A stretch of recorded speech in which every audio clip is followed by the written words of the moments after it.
L'être humain est reconnu comme un des super prédateurs, au sommet de la chaîne alimentaire indestructible. Et pourtant, des prédateurs, il en a beaucoup, dangereux, mortels et qu'il ignore la plupart du temps. Quelle erreur quand on sait que 60% de la race humaine est en fait menacée. Quels sont ces tueurs silencieux qui nous guettent, tapis dans l'ombre de notre existence? C'est exactement ce dont on va parler dans le tout nouvel épisode de la consultation des leaders. Bonjour à tous chers auditeurs et chères auditrices, c'est un grand plaisir pour moi de vous retrouver en ce mardi pour le tout nouvel épisode de la consultation des leaders. Je sais que ça fait un petit temps que je n'ai plus publié de podcast, beaucoup de projets se sont enchaînés pour moi, mais le podcast me tient véritablement à cœur et donc je suis vraiment super ravie de vous refaire cet épisode et de vous le partager aujourd'hui.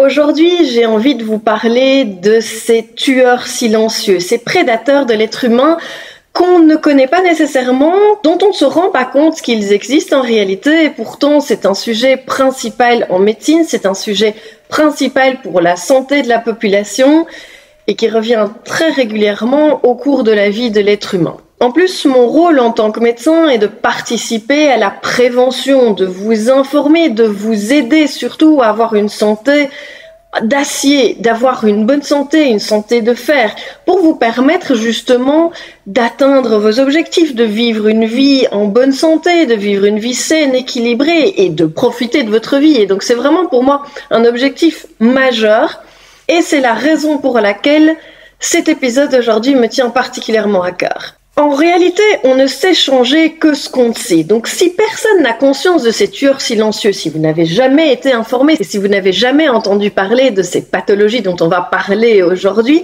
vous ne pouvez sciemment rien changer par rapport à ça. Et en réalité, je suis certaine que vous, comme moi, avons tous des choses à changer par rapport à ces 4 grands tueurs silencieux. Et donc, il y en a bien 4. Le premier, c'est l'hypertension. Ensuite, nous avons le diabète de type 2, tout ce qui touche à l'hypercholestérolémie, donc le fait d'avoir trop de cholestérol ou trop de lipides de façon générale, et la grande famille des cancers. Au début, personne n'a réellement conscience que ces maladies sont en train de se développer. C'est pour ça qu'on les appelle les tueurs silencieux, et c'est la raison pour laquelle il est tellement important qu'on puisse en parler, et surtout de savoir qu'est-ce qu'il faut faire contre ces maladies pour soit retarder leur développement si on a des facteurs génétiques qui ne nous aident vraiment pas.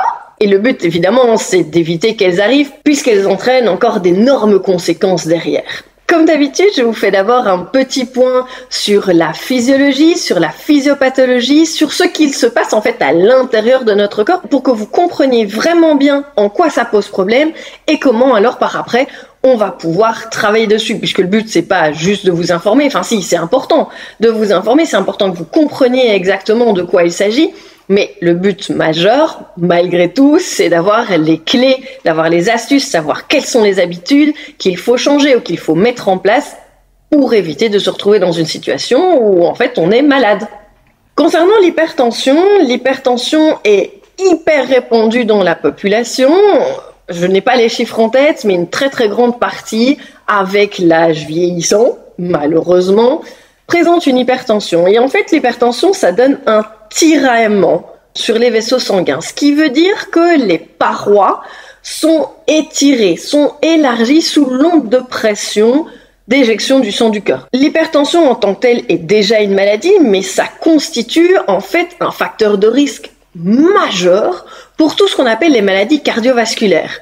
Un infarctus du myocarde, donc un infarctus du cœur, la crise cardiaque comme on l'entend souvent, une insuffisance cardiaque, le corps qui a mis dans le système une telle pression qu'il est à la fin incapable même lui-même de propulser le sang en dehors du cœur puisque la pression derrière est tellement importante. Il y a des ruptures d'anévrisme, je vous parlais des tiraillements sur la paroi, ça fait gonfler à un certain endroit l'artère majoritairement qui fait une forme de bulle qui risque de se rupturer et là vous imaginez bien c'est un ballon de baudruche qui fait clac et tout le sang se répand dans le corps. C'est pas bon, c'est pas bon du tout. Je peux vous dire que c'est vraiment une urgence absolue. Vous n'avez pas du tout envie d'avoir un anévrisme ou une rupture d'anévrisme. L'hypertension est également un facteur de risque d'un AVC.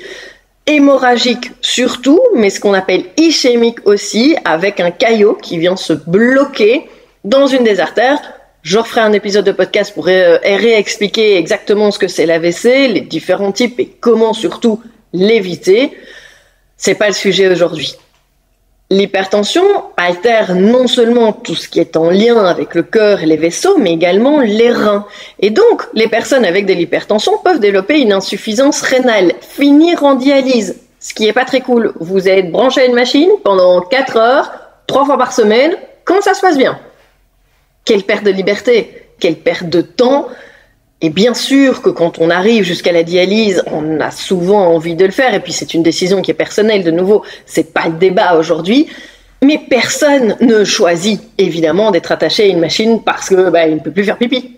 Et dans la catégorie des maladies des vaisseaux, on peut aussi avoir des maladies des vaisseaux périphériques, on appelle ça l'artériopathie périphérique. L'hypertension, il y a évidemment toute une partie qu'on ne sait pas contrôler. Ça va dépendre de l'âge de la personne, ça va dépendre de ses antécédents familiaux et donc de sa composante génétique. Mais il y a beaucoup de choses sur lesquelles on peut jouer. Majoritairement, notre poids. Toutes les personnes en surpoids sont à risque majeur de faire l'hypertension. Notre vie sédentaire, le manque de sport contribuent évidemment à l'apparition d'une hypertension. Notre alimentation, qu'on n'y pense pas particulièrement, est une source majeure de risque hypertensif, à savoir quand on mange trop de sel, trop de sucre, trop de gras. Bref, tout ce qui concerne plus ou moins notre alimentation hyper préparée, nos fast-foods actuels en Occident. Ça fait réfléchir. Ce qui est important à notifier, c'est que le manque de fibres et donc le manque de fruits et de légumes est un facteur alimentaire favorisant aussi l'hypertension. À cela s'ajoutent deux habitudes hyper présentes dans notre société qui constituent aussi des facteurs de risque majeurs, et je pense que j'ai pas besoin de vous le dire, mais le tabac et l'alcool, ting ting, warning, c'est quelque chose qui provoque toutes les maladies du monde, ou presque, dont l'hypertension. Donc autant vous dire que fumer et boire de l'alcool, ce sont les premières choses que vous devez régler dans votre vie. Bien sûr, l'hypertension est aussi la résultante d'autres maladies. Les gens qui font des apnées du sommeil, qui ronflent très fort la nuit, et puis à un moment donné, ils savent plus respirer, ça provoque l'hypertension aussi. Mais donc du coup, c'est une conséquence. L'hypertension peut provoquer des problèmes de reins, mais à contrario, l'insuffisance rénale peut aussi provoquer des problèmes d'hypertension. C'est un peu le serpent qui se mord la queue. Mais autant commencer du coup par les choses qu'on peut changer. Petite note en plus, l'hyperthyroïdie ou toutes les autres maladies liées aux hormones peuvent provoquer aussi de l'hypertension. Et ça, c'est tout à fait un autre sujet, on va pas en parler aujourd'hui. Je pense que je ne vous apprends rien en disant que le surpoids entraîne le diabète de type 2. Ou du moins, c'est un facteur de risque majeur et on se rend compte que quasi la majorité des personnes en surpoids pendant plusieurs années finissent par développer en fait un diabète de type 2. Ce qui se passe avec le diabète de type 2, c'est que le sucre n'est plus assimilé de façon correcte. Et donc il stagne dans le sang. Parce que les récepteurs sont devenus tellement insensibles à l'insuline, l'insuline qui est cette hormone qui permet de recapter du sang le sucre, de le stocker dans le foie, de le transformer en graisse. Et donc il n'est pas un taux de sucre circulant hyper important. Quand on a le diabète de type 2, on se retrouve avec des valeurs de glycémie faramineuses, c'est presque du sirop qui coule dans notre sang finalement, et ça pose des problèmes majeurs puisque c'est toxique, le sucre en aussi grande quantité, c'est toxique pour les vaisseaux dont la lumière et donc le calibre des vaisseaux se rétrécit, c'est toxique pour les nerfs, il y a ce qu'on appelle une démyélinisation des nerfs, et donc typiquement les gens n'ont plus de sensation dans les pieds, et ça remonte progressivement. C'est absolument catastrophique, parce qu'une petite plaie, ils ne sentent pas qu'il y a une plaie, et puis ça donne des infections et des plaies monstrueuses, creusantes. Bref, et ils ne le sentent pas. Alors c'est bien de ne pas sentir, mais après quand on doit amputer les pieds, c'est un peu moins rigolo, évidemment. En plus de tout ça, on revient sur notre maladie d'hypertension, on revient sur tous les risques cardiovasculaires, et donc l'infarctus du myocarde, un AVC, dont les risques sont majoritairement explosés quand on se retrouve avec du diabète de type 2, avec en plus une insuffisance rénale. Tout ce package-là, généralement, si on n'a pas un bon suivi chez le médecin traitant, si on ne fait pas une prise de sang régulièrement, une fois par an, ça suffit, mais juste pour contrôler si notre taux de glycémie est bon. Il y a des gens qui courent pendant 10 ans avec un diabète qui n'est pas connu, qui n'est pas traité, et on ne le découvre seulement qu'avec les conséquences de la maladie, au niveau des pieds où il ne sent plus rien, au niveau des plaies, au niveau d'un infarctus du myocarde, au niveau d'une crise cardiaque, au niveau d'un AVC, au niveau d'une insuffisance rénale, et puis on se rend compte qu'en fait ça fait 10 ans qu'on aurait dû traiter la chose. C'est le tueur silencieux majeur de l'être humain. Je ne sais pas si vous avez déjà remarqué, dans nos contrées, dans nos sociétés, le nombre de personnes en surpoids, c'est faramineux. Et le diabète de type 2 est typiquement une maladie qui a été créée par notre mode de fonctionnement et par notre société. Le troisième tueur silencieux est ce qu'on appelle de façon générale les dyslipidémies, et donc le fait d'avoir trop de lipides, trop de cholestérol dans notre corps humain. De nouveau, le surpoids et l'obésité sont des facteurs de risque majeurs pour développer ce genre de choses, mais pas nécessairement. Les gens qui sont sédentaires et qui n'ont pas une bonne alimentation peuvent également développer trop de cholestérol, ce qui provoque majoritairement des AVC parce qu'il y a des plaques de cholestérol, voilà, qui viennent se mettre à l'intérieur de la lumière, des vaisseaux, qui rétrécissent les vaisseaux. Une fois qu'elle se craque, il y a un caillot qui se met. Si le caillot il est trop gros, la lumière, le vaisseau est tout à fait bouché, et pas de chance si ça vous arrive dans le cerveau, vous avez un AVC, et un AVC avec toute une partie du cerveau qui n'est pas irriguée, qui ne reçoit plus de sang, qui ne reçoit plus de nutriments, qui ne reçoit plus d'oxygène, et ça meurt. C'est vraiment ça un AVC. Comme tous les tueurs silencieux, forcément le cœur en prend un coup, et donc vous risquez de nouveau un infarctus. Et puis, vu que le cholestérol, c'est un peu le calcaire de notre tuyauterie, il va se mettre partout dans nos vaisseaux, majoritairement des artères, donc on peut avoir aussi des gros problèmes avec des jambes et des muscles qui ne sont plus irrigués, qui font très mal et qui finissent par mourir quand on est très loin dans la maladie. Le quatrième et dernier tueur silencieux est la famille des cancers. Alors, il y a énormément de cancers différents, je vais pas tout vous détailler ici, ça pourrait clairement faire partie de tout un épisode de podcast, et je pense qu'aujourd'hui ce sera déjà suffisamment long. Mais il y a quand même un nombre de choses qu'il faut savoir par rapport au cancer. Beaucoup de choses sont liées à nos habitudes et sont liées à notre alimentation. J'en reviens avec mon alcool et ma cigarette qui concernent une très grande partie de la population européenne ou occidentale, comme on appelle ça. Ce sont des habitudes de vie qui constituent des facteurs de risque majeurs pour toute une série de cancers. On a le cancer du poumon, le cancer de la gorge, le cancer de la langue, le cancer de la vessie, le cancer du foie, le cancer du pancréas, le cancer du rein. Et à mon avis, j'en ai encore oublié. Mais bref, la liste est longue. Le fait d'être sédentaire, et de nouveau, on en revient sur le surpoids, qui représente le red flag majeur pour tous nos tueurs silencieux. Outre évidemment nos habitudes possibles de consommation de tabac et de consommation d'alcool à outrance, il y a encore d'autres risques qui peuvent provoquer des cancers. Nos modes de consommation actuels a été remis en cause aussi dans pas mal de cancers, du sein et de la thyroïde notamment, avec les perturbateurs endocriniens, les microplastiques. Je pense pas que ce soit le thème aujourd'hui. Renseignez-vous un petit peu, attention, il y a quand même beaucoup d'informations vraies, pas vraies, qui circulent, etc. Et j'ai pas du tout envie de rentrer dans le débat aujourd'hui. C'est sûr qu'en tout cas, notre environnement a une influence également sur l'apparition des cancers. Le fait de faire des radiographies trop souvent, des scanners trop souvent, pour les gens qui sont hypocondriaques par exemple, en fait, ça augmente aussi le risque de cancer. Pensez-y la prochaine fois que vous dites à votre médecin traitant « il me faut absolument un scanner ». C'est pas du tout une bonne idée et c'est seul le médecin traitant ou le médecin spécialiste qui va être apte à décider s'il y a vraiment une indication ou pas. Tristement, la catastrophe de Tchernobyl a montré une augmentation dans les années après du cancer de la thyroïde. Et ça, malheureusement, personne n'y peut quoi que ce soit.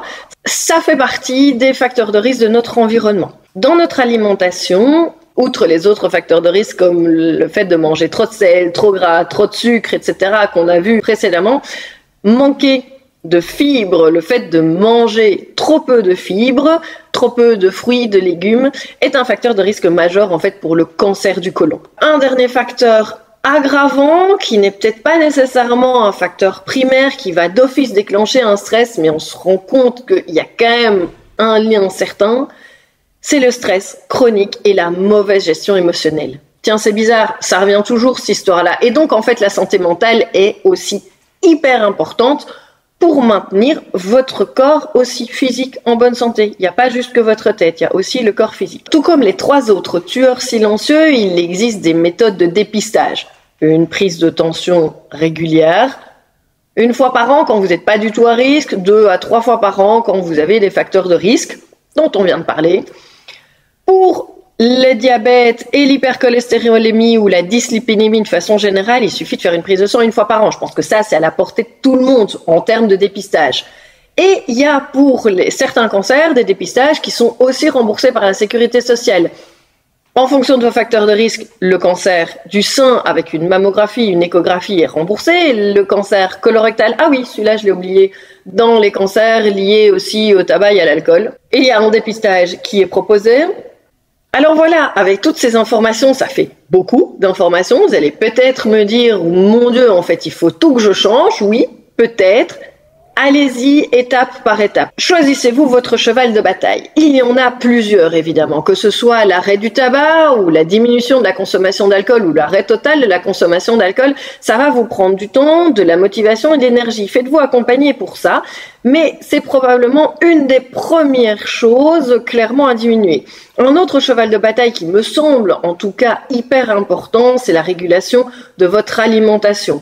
Rajoutez des fibres, des fruits, des légumes, s'il vous plaît, dans votre alimentation, c'est hyper important. Diminuer votre consommation de viande rouge, de viande grasse, ça vous aide pas du tout. Ok, c'est bon une fois par semaine, mais on n'en a pas besoin de plus pour le reste. L'être humain n'a pas besoin de viande tous les jours. Bien entendu, je pense que je l'ai répété suffisamment durant tout cet épisode de podcast, réduire le poids, avoir un poids normal, avoir un BMI qui ne dépasse pas les 25 est hyper important. Toute la catégorie des personnes en surpoids sont à risque de développer évidemment toutes les pathologies dont on a parlé précédemment.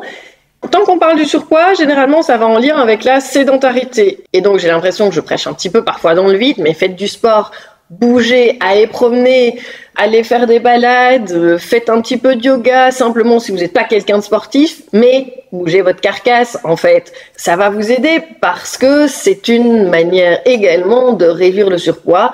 Et puis en plus, ça libère plein d'hormones qui nous font du bien, comme les endorphines, comme la dopamine. Donc en fait, c'est bon pour tout. Et je pense que je répéterai le fait de faire du sport dans tous mes épisodes de podcast. Vous n'avez pas fini de m'en entendre parler en tout cas.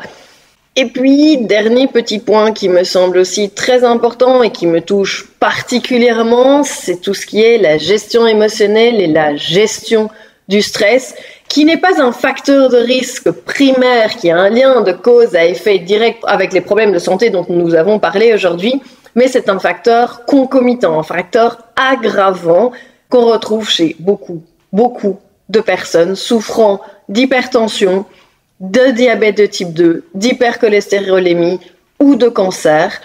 Et donc malheureusement, avec un stress chronique, vous rendez votre tête malade et vous rendez aussi votre corps malade. Voilà, j'espère que cet épisode vous a plu, j'espère que je ne vous ai pas fait trop peur avec tout ça. En tout cas, il y a clairement des choses à partir d'aujourd'hui ou de demain que vous pouvez mettre en place.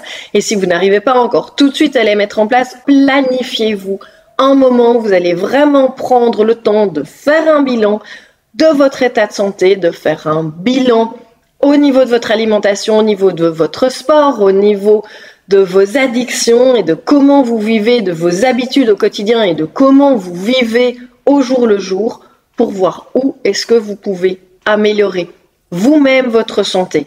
Sachez aussi que quand vous êtes en bonne santé, vous avez des relations avec votre famille, avec votre conjoint, votre conjointe de qualité, avec vos enfants également, des relations beaucoup plus saines au boulot. Vous êtes beaucoup plus productif, vous avez une mémoire qui fonctionne beaucoup plus rapidement, une capacité de concentration qui est améliorée et de façon générale, vous êtes dans votre vie beaucoup plus heureux. Il n'y a rien de pire que de traîner des casseroles derrière vous, que ce soit des maladies physiques, des mal-être psychologiques ou des maladies mentales, ça ne vous sert à rien. Et il y a vraiment des choses dont on a parlé, qui sont vraiment des conseils de base, applicables tous les jours, à mettre dans vos routines quotidiennes pour que vous soyez en bonne santé. Et c'est tout ce que je vous souhaite, une bonne santé. J'espère que cet épisode vous a plu. Je vous retrouve mardi prochain pour le prochain épisode de la consultation des leaders.